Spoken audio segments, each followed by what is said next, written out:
Hello students, कैसे हैं आप सब। देखिए, आज क्वेश्चन हम लोग डिस्कस करने वाले हैं मैट्रिक्स एंड डिटर्मिनेंट का।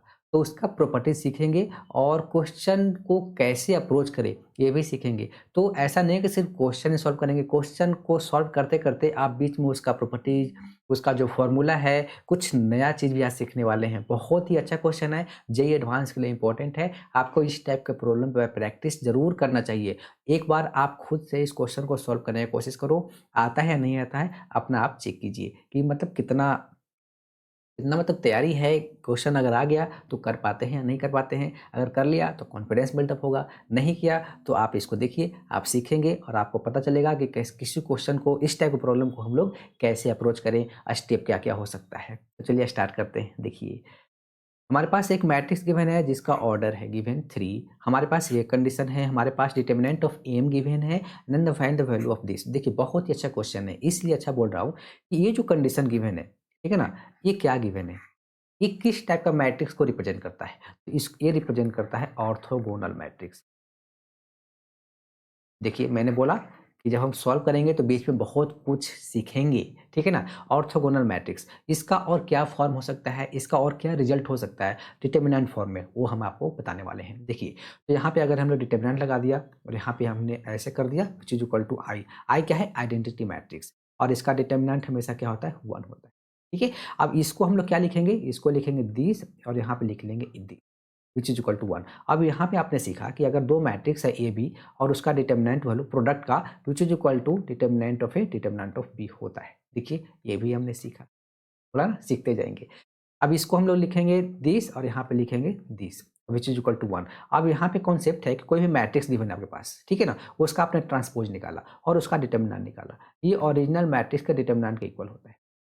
तो ये भी हो गया। तो यहाँ पे आप लिख सकते हो कि this square equal to 1, so this equal to कितना हो जाएगा, प्लस माइनस 1। इसको भी आप एज ए रिजल्ट याद रखो। अगर ये कहीं पे दिख रहा है तो मतलब ये ऑर्थोगोनल मैट्रिक्स रिप्रेजेंट कर रहा है, या फिर ऑर्थोगोनल मैट्रिक्स गिवन है तो आप इसका यूज करके क्वेश्चन सॉल्व कीजिए, या फिर आप इसको भी यूज करके क्वेश्चन सॉल्व कर सकते हैं। ठीक है, तो हमें निकालना है यहाँ से, ठीक है ना। यहाँ से स्टार्ट करते हैं क्योंकि ये तो मेरे पास सारे रिजल्ट गिवन है जो यूज होने वाला है। तो देखिए, यहाँ पे लिखेंगे एम माइनस दिस, ठीक है। तो यहाँ पे हम लोग क्या लिख सकते हैं, आप एम माइनस आई का वैल्यू मेरे पास गिवन है यहाँ पे एच, इसको हमने ऐसे लिखा, ठीक है ना, विच इज इक्वल टू, ये सब इसके इक्वल चल रहा है। अब यहाँ पे अगर हम लोग एम कॉमन लें, ठीक है ना, तो यहाँ पे हम लोग क्या लिखेंगे, यहाँ पे देखिए, अगर यहाँ पे कॉन्सेप्ट ऐसे कि कोई भी मैट्रिक्स है अगर उसको आई से मल्टीप्लाई करते हैं तो एम के इक्वल नहीं होता है।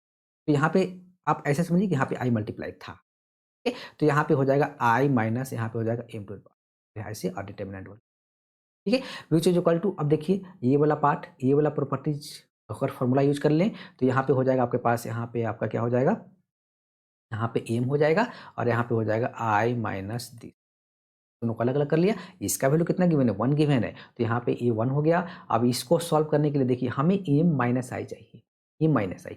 यहाँ पे आई पहले है और ये बाद में है, यहाँ से अगर माइनस कॉमन ले तो यहाँ पे हो जाएगा 20 और माइनस आई, लिख सकता हूँ क्या, और इसका वैल्यू डायरेक्ट माइनस कॉमन लेके आप माइनस बाहर नहीं लगा सकते। ऑर्डर 3 है, ट्रू हो जाएगा, लेकिन ऑर्डर अगर इवन हुआ तो ये फॉल्स हो जाएगा। केवल ध्यान से देखिए।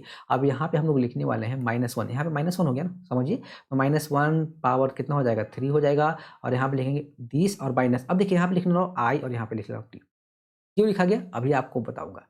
अब यहाँ पे कौन कौन सा लगा दिया, कौन सा फॉर्मूला लगा, तो यहाँ पे होता है determinant of k A equal to k to the power n determinant of A, और एन क्या होता है यहाँ पे हमारे पास, ऑर्डर ऑफ मैट्रिक्स। चलो देखो, एक और रिवीजन हो गया, एक और भी कॉन्सेप्ट आया ना मेरे पास, ठीक है ना? और के क्या होता है, स्केलर क्वांटिटी।